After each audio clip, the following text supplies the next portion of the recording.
The morning sun cast long shadows across Naval Base Coronado as Petty Officer Second Class Maria Santos approached the main gate for her first day of duty. Her boots clicked against the concrete with each measured step, her uniform crisp and pressed despite the early hour.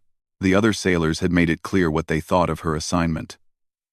Gate watch was where they put the people who couldn't cut it anywhere else.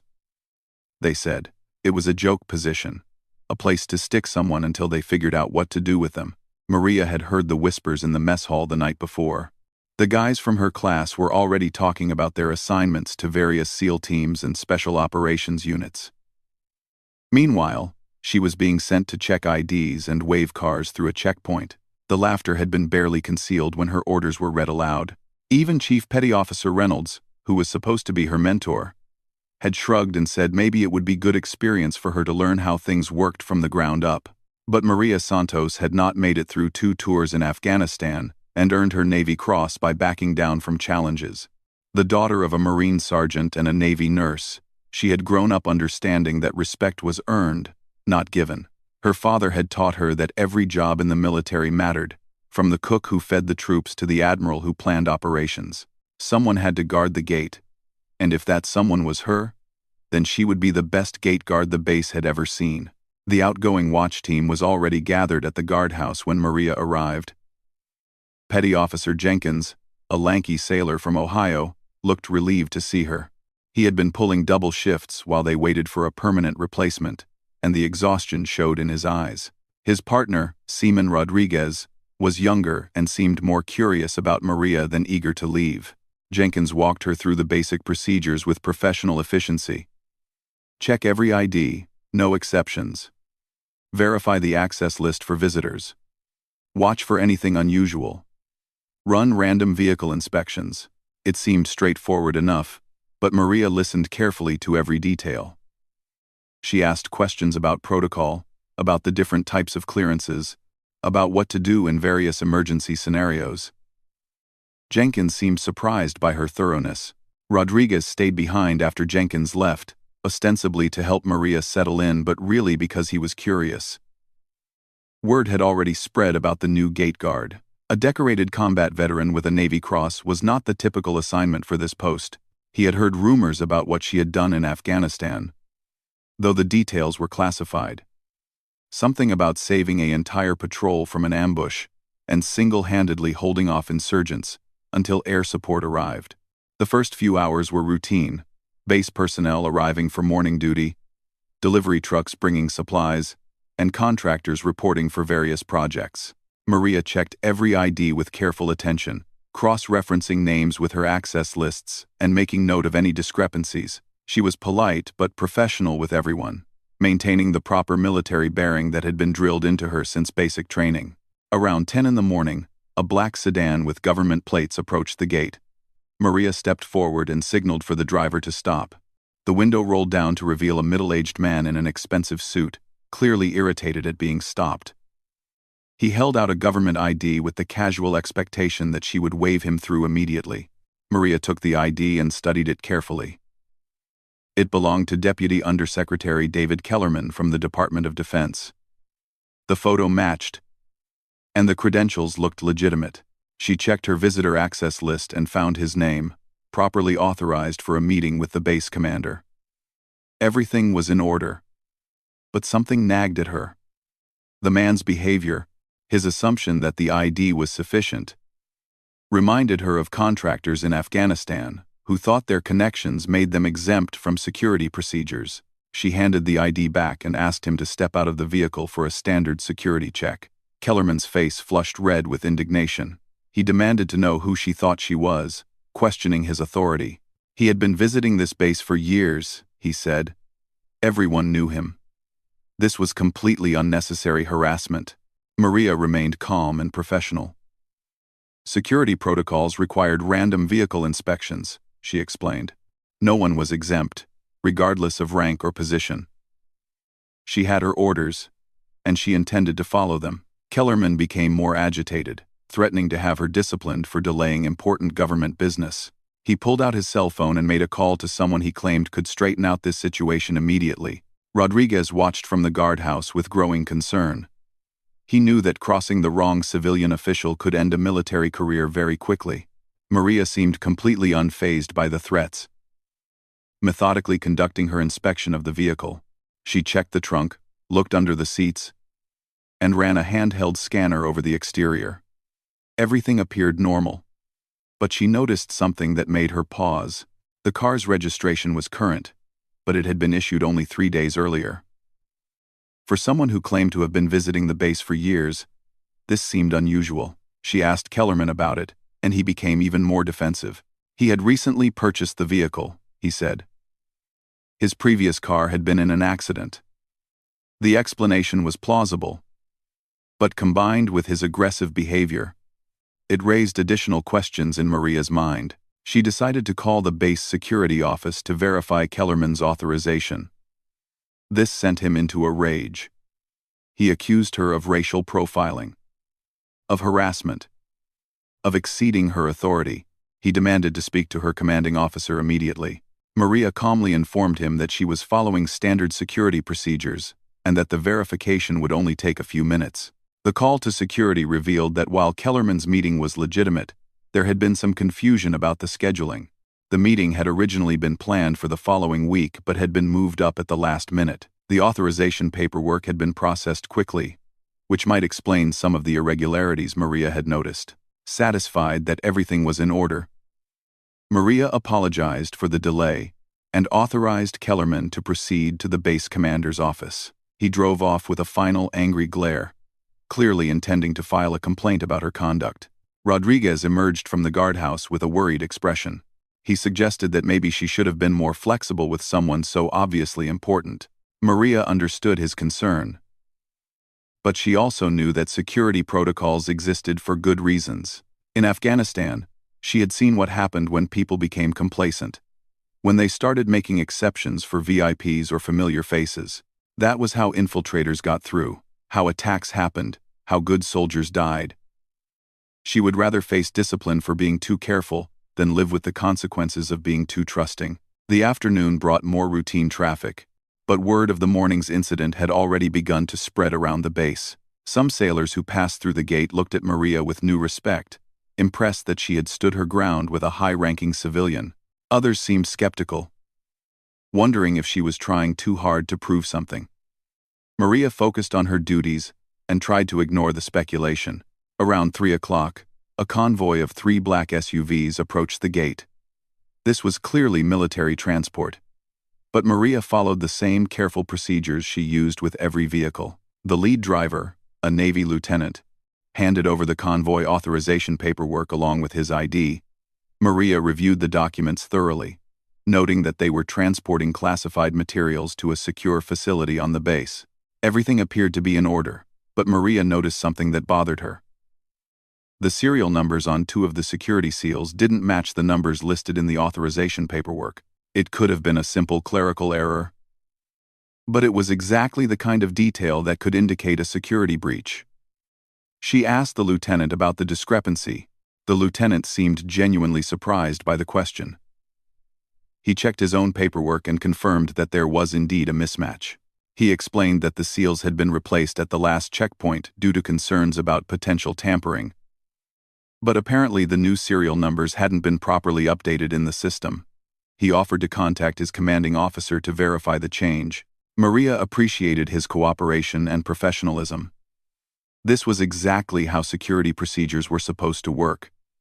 When discrepancies were discovered, they were investigated and resolved properly. She waited while the lieutenant made his call, ignoring the impatient looks from drivers in other vehicles who were backing up behind the convoy. The verification confirmed that the seal replacement had been legitimate and properly authorized. Maria cleared the convoy to proceed, and the lieutenant thanked her for her attention to detail. As the SUVs drove past, she noticed approving nods from some of the personnel inside. These were clearly experienced military professionals who understood the importance of thorough security procedures. The rest of the afternoon passed without major incidents, but Maria could sense that something had changed in how people viewed her position at the gate. Sailors who had initially seen her assignment as a demotion were beginning to realize that she took the responsibility seriously and performed it with professional competence. Word was spreading that the new gate guard actually knew what she was doing. As her shift neared its end, Chief Petty Officer Reynolds appeared at the guardhouse. He had received a call from Deputy Undersecretary Kellerman's office, he said, along with several other reports about the day's activities. Some people were impressed by Maria's thoroughness. Others were concerned that she might be too rigid in her interpretation of regulations. Reynolds wanted to hear her side of the story. Maria gave him a straightforward account of both incidents, explaining her reasoning and the procedures she had followed. Reynolds listened without interruption, occasionally nodding as she described her decisions. When she finished, he was quiet for a long moment, clearly considering how to respond. Finally, he told her that she had handled both situations appropriately. Security was not about making VIPs comfortable or expediting traffic flow. It was about protecting the base and everyone on it. If that meant occasionally inconveniencing important people or taking extra time to verify credentials, then that was the price of doing the job correctly. He warned her that not everyone would see it that way, but the people who mattered would understand. Rodriguez returned for the evening shift change, full of questions about what had happened after he left. The stories had grown in the telling, he said.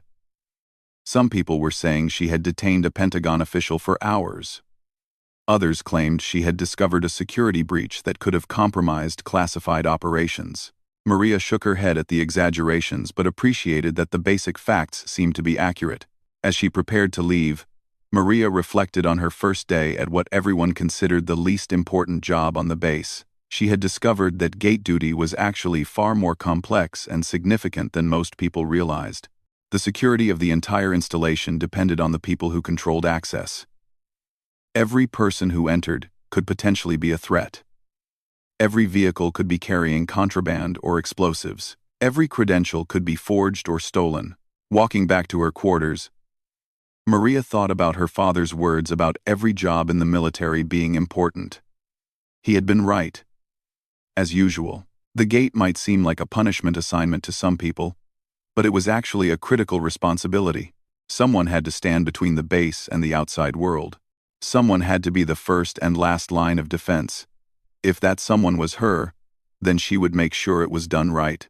The next morning brought new challenges and opportunities to prove herself. But Maria Santos was ready for whatever came next. Secure in the knowledge that she was exactly where she needed to be, doing exactly what needed to be done. The second week of Maria's gate assignment began with an unexpected visitor. Captain Patricia Williams, the base security officer, arrived unannounced during the morning shift. Maria had heard about Captain Williams but had never met her personally. The captain had a reputation for being tough but fair, someone who had worked her way up through the ranks and understood security from the ground level. Captain Williams spent an hour observing Maria's procedures without saying a word. She watched as Maria processed routine traffic, conducted random vehicle inspections, and dealt with various visitor authorization issues. When a contractor became argumentative about having to wait while his credentials were verified, Williams noted how Maria remained calm and professional, while refusing to compromise security protocols. After the observation period, Williams called Maria into the guardhouse for a private conversation. She had been receiving reports about the new gate guard, she said. Both positive and negative. Some officials had complained about excessive delays and rigid adherence to procedures. However, base security metrics had improved significantly since Maria took over the position. Unauthorized access attempts had been detected and prevented. Several credential discrepancies had been identified and corrected. The gate was actually functioning the way it was supposed to function. Williams explained that gate duty was often seen as a dead-end assignment because most people didn't understand its true importance. The position had become routine, a place where procedures were followed mechanically without real thought or attention. Maria's approach was different. She was thinking like a security professional, not just following a checklist.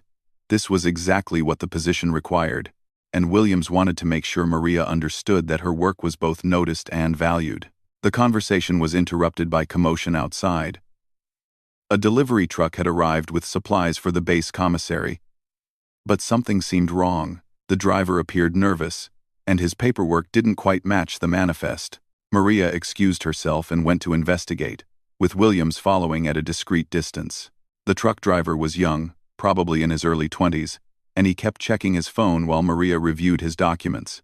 His delivery authorization was legitimate, but several items on his manifest had been crossed out and replaced with handwritten notations. When Maria asked about the changes, the driver claimed they were last-minute substitutions ordered by the commissary manager. Maria called the commissary to verify the changes. The manager confirmed that substitutions had been requested, but the items didn't match what the driver had listed. There was clearly some confusion about what was supposed to be delivered. Maria told the driver that she needed to inspect the truck's contents to resolve the discrepancy. The driver became agitated at this suggestion. The truck was refrigerated, he said, and opening it would compromise the cold chain for the food products. He insisted that everything was in order and that Maria was causing unnecessary delays. He pulled out his phone again and started making a call, presumably to his dispatcher or the commissary manager. While the driver was distracted with his call, Maria noticed something unusual. The truck's license plate didn't match the registration documents.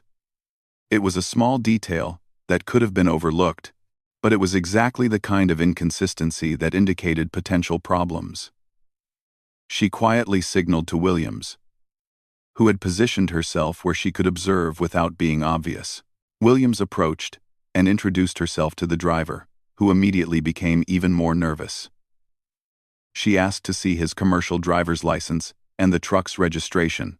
The documents showed that the truck belonged to a different delivery company than the one listed on the manifest. The driver claimed this was normal, that companies often subcontracted deliveries to each other, but he couldn't provide any documentation to support this explanation. At this point, Maria requested backup from base security. The situation had too many red flags to ignore.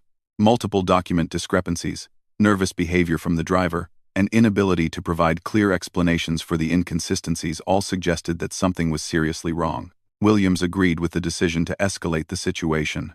Security personnel arrived within minutes and took control of the scene. They moved the truck to a secure inspection area and began a thorough examination of both the vehicle and its contents. The driver was detained for questioning, and his phone was secured as potential evidence. What they discovered validated Maria's suspicions completely. The truck contained the food items listed on the manifest, but it also contained several unmarked boxes that definitely didn't belong in a commissary delivery. These boxes contained electronic devices that appeared to be sophisticated surveillance equipment. Hidden among legitimate food supplies, they could have been smuggled onto the base and distributed to various locations without detection. Further investigation revealed that the driver was not actually employed by either delivery company. He was using stolen credentials and forged paperwork to gain access to military installations. The truck itself had been reported stolen 3 days earlier from a legitimate delivery company in San Diego. This was a serious security breach that could have had catastrophic consequences if it had been successful. Captain Williams was impressed by Maria's handling of the situation. The detection of the license plate discrepancy had been particularly astute, she said. Most people would have focused on the paperwork and missed the physical evidence that something was wrong.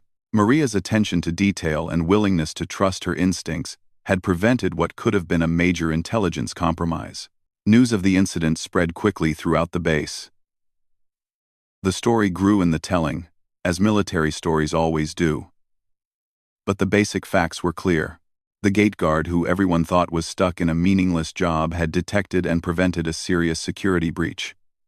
Suddenly, people were looking at Maria Santos with new respect and understanding. Commander James Morrison, the base executive officer, visited the gate personally that afternoon. He wanted to thank Maria for her vigilance and professionalism. The investigation was ongoing, he said, but it appeared that several bases had been targeted by the same operation. Maria's quick thinking had not only protected Naval Base Coronado, but had also provided intelligence that would help secure other installations. Morrison explained that gate duty was actually one of the most critical positions on the base. Every threat had to come through one of a limited number of access points, which meant that gate guards were the first line of defense against infiltration, espionage, and attack. The position required someone who could think strategically while maintaining attention to detail. It required someone with combat experience who understood how enemies operated. It required someone exactly like Maria Santos. The conversation with Commander Morrison changed how Maria viewed her assignment. She had initially seen gate duty as a step backward in her career, a place where she was being sidelined while other sailors got the exciting assignments.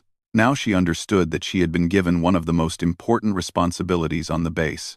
Someone had recognized her skills and placed her exactly where those skills were most needed. Over the following days, Maria noticed changes in how other personnel interacted with her. Sailors who had previously pitied her assignment now stopped to chat and ask questions about security procedures. Officers who had barely acknowledged her presence began treating her as a professional colleague. The gate had transformed from a place people hurried past to a place where they felt secure and protected. Rodriguez, her evening shift partner, was amazed by the transformation. He had been working gate duty for 6 months before Maria arrived, he said. And nothing like this had ever happened. He had checked IDs and waved vehicles through without really thinking about what he was doing.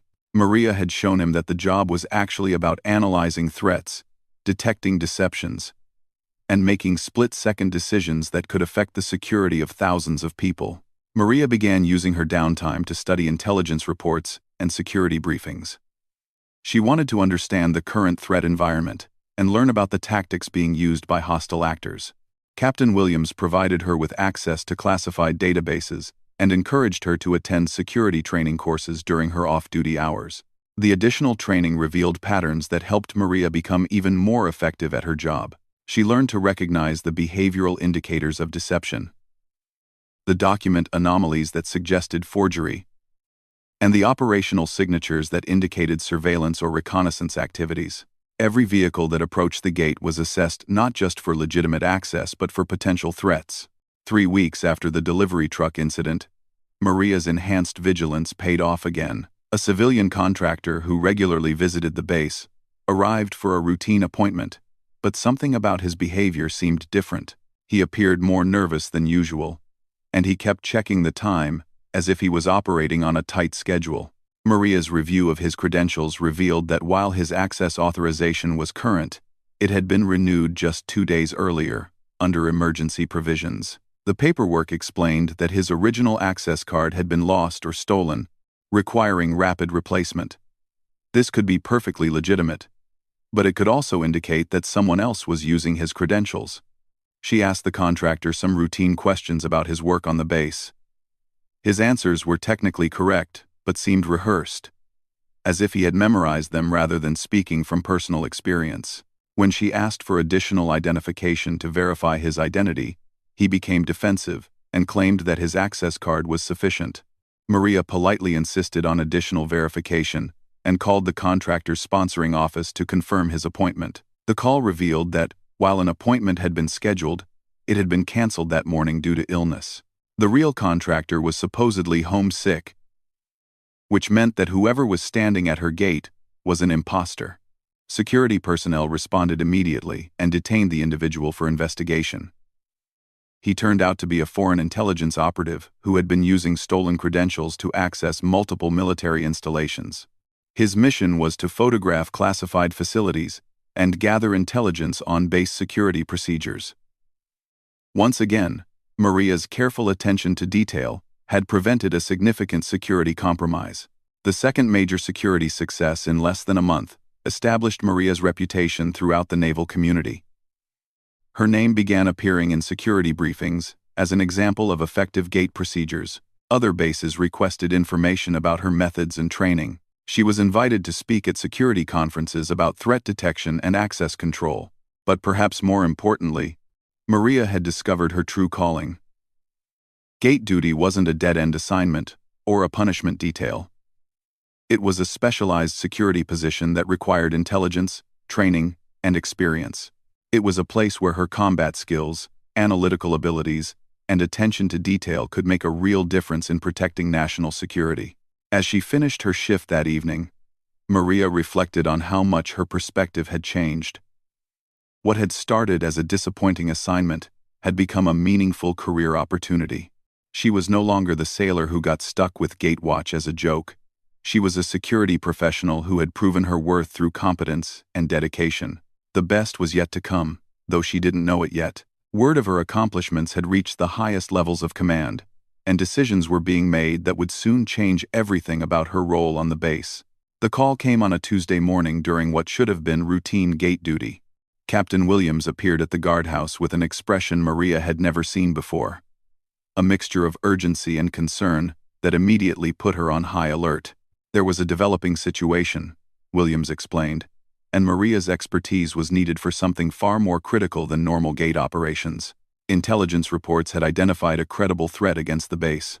A terrorist cell had been planning an infiltration operation for months, and intercepted communications suggested the attack was imminent. The group had somehow obtained detailed information about base security procedures, guard rotations, and access protocols. They knew too much for this to be an outside operation. There was almost certainly an insider working with them. Maria was being temporarily reassigned to a joint task force investigating the threat. Her recent successes in detecting security breaches had demonstrated exactly the kind of analytical thinking they needed. More importantly, her position at the gate had given her unique insight into how someone might exploit the base's security vulnerabilities. Williams needed her to think like both a defender and an attacker. The task force was led by Commander Sarah Chen, a naval intelligence officer who had been tracking this particular terrorist cell for over a year. The group was sophisticated, well-funded, and had successfully penetrated 2 other military installations in the past 6 months. Their previous attacks had resulted in stolen classified materials and compromised operations. This time, intelligence suggested they were planning something much more destructive. Commander Chen briefed Maria on what they knew about the group's methods. They typically used insider information to forge credentials, steal access cards, or compromise security personnel. They were patient, sometimes spending months establishing patterns and relationships before executing their plans. They were also ruthless, willing to eliminate anyone who discovered their activities. The investigation had identified several potential insider threats among base personnel. 3 contractors had access to sensitive security information. 2 civilian employees had recently displayed suspicious behavior. 1 military member had unexplained financial improvements that might indicate foreign payments. Any of them could be providing intelligence to the terrorist cell. Maria's assignment was to analyze all base access records for the past 6 months, looking for patterns that might indicate surveillance or reconnaissance activities. Her experience at the gate had taught her to recognize the subtle signs of deception and preparation. She would review thousands of access logs, looking for anomalies that others might miss. The work was painstaking and required absolute focus. Maria studied every visitor entry, every contractor arrival, every unusual access request. She looked for patterns in timing, frequency, and behavior that might indicate hostile intent. Her understanding of normal base operations helped her identify activities that appeared routine on the surface but were actually gathering intelligence. 3 days into the investigation, Maria found something significant. A contractor who performed routine maintenance on communication equipment had been requesting access to areas that weren't related to his work assignments. His access logs showed a pattern of visits that corresponded precisely with times when sensitive operations were being planned or conducted. He always had plausible explanations for being in those areas, but the timing was too consistent to be coincidental. Further investigation revealed that this contractor, David Walsh, had access to the same communication systems that the terrorist cell seemed to know so much about. His work schedule would have given him opportunities to install surveillance devices or copy sensitive information. Financial records showed recent deposits to offshore accounts that couldn't be explained by his legitimate income. The task force decided to place Walsh under surveillance while they gathered additional evidence. This was where Maria's unique skills became crucial. She was assigned to monitor his access to the base while appearing to perform normal gate duties. If Walsh was indeed working with the terrorists, he might be preparing for their final operation. Maria returned to gate duty with new purpose and enhanced support. Hidden surveillance equipment had been installed around the checkpoint, and backup security teams were positioned nearby. Her job was to act normally while watching for any signs that Walsh or his associates were implementing their attack plan. On Friday morning, Walsh arrived for what appeared to be routine maintenance work.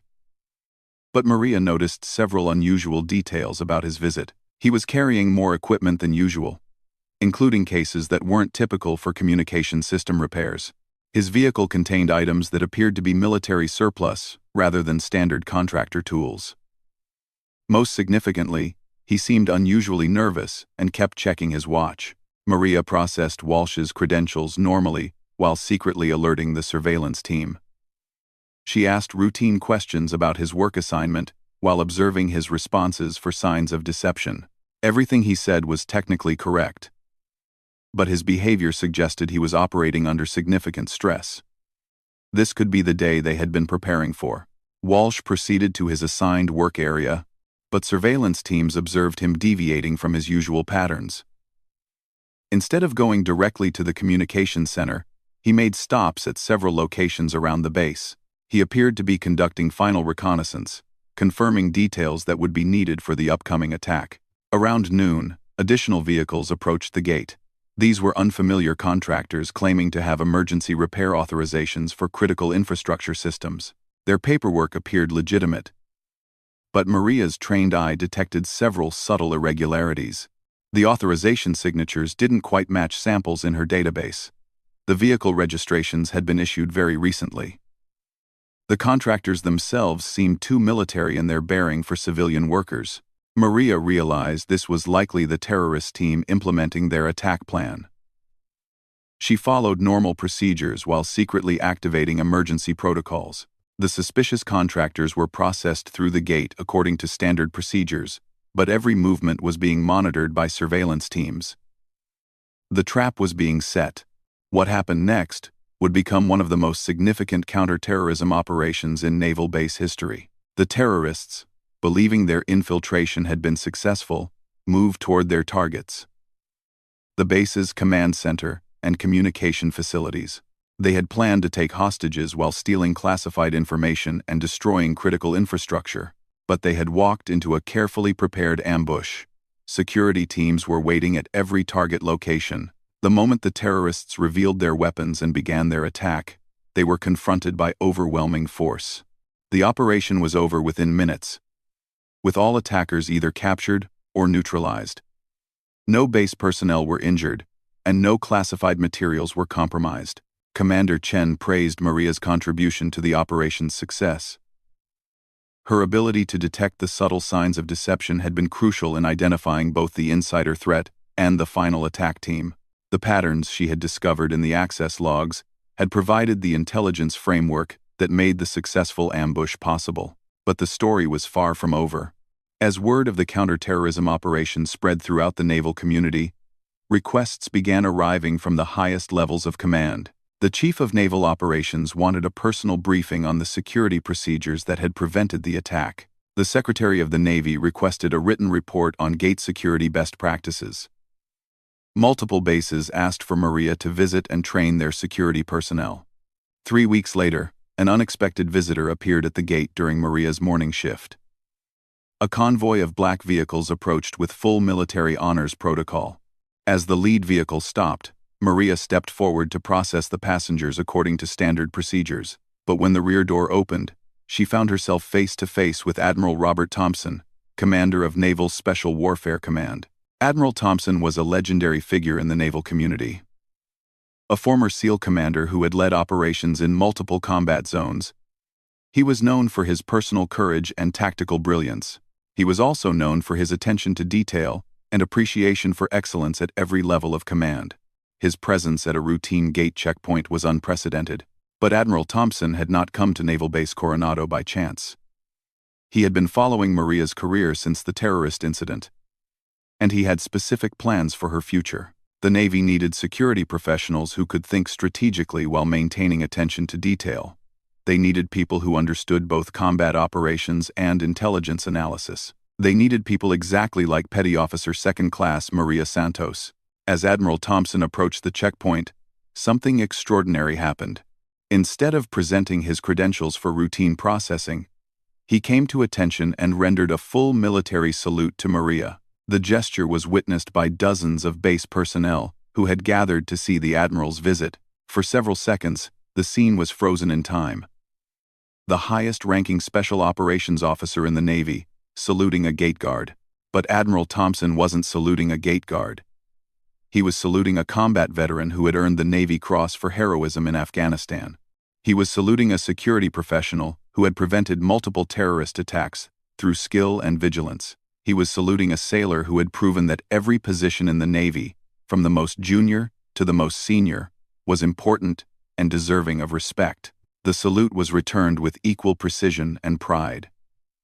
Maria understood that this moment represented more than personal recognition. It was acknowledgement that her work mattered, that the position she had been given was not punishment but opportunity.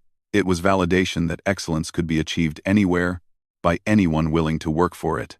Admiral Thompson then presented Maria with new orders.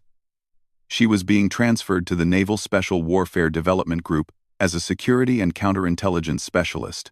Her job would be to develop and implement security procedures for the most sensitive operations in the Navy. She would work with SEAL teams, intelligence officers, and special operations units around the world. The assignment was everything Maria had dreamed of when she first joined the Navy. But it was also recognition that her time at the gate had not been a detour from her career. It had been preparation for it. Every procedure she had learned, every threat she had detected, every skill she had developed would be crucial in her new position. As word of Admiral Thompson's visit spread throughout the base, the story took on almost legendary status.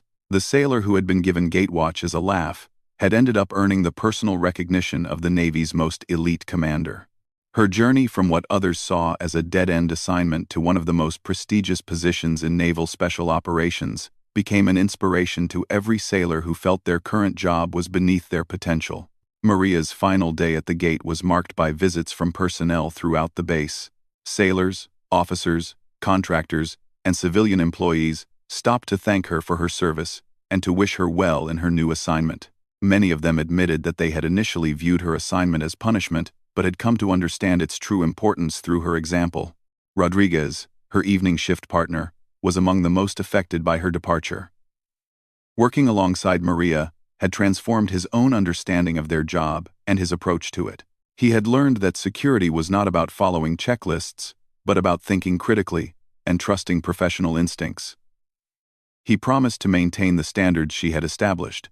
Captain Williams presented Maria with a commendation for exceptional service and a personal letter of recommendation that would follow her throughout her career. The letter praised her analytical abilities, professional courage, and unwavering commitment to security. But more importantly, it documented how she had transformed a routine assignment into a critical security success. As Maria prepared to leave Naval Base Coronado for her new assignment, she reflected on the lessons she had learned during her time at the gate. She had discovered that respect was not determined by job title or assignment location but by how well someone performed their duties. She had learned that every position in the military offered opportunities for excellence and advancement. Most importantly, she had proven that dedication and professionalism could transform any situation into a pathway to success. The gate duty that had started as a joke had become the foundation of an extraordinary career. The laughter of her classmates had been replaced by the respect of admirals. The assignment that others had seen as punishment had become preparation for greatness. Maria Santos had turned Gatewatch into a stepping stone to the elite units of naval special warfare, proving that in the military, as in life, success was determined not by where you started, but by how well you performed wherever you were placed.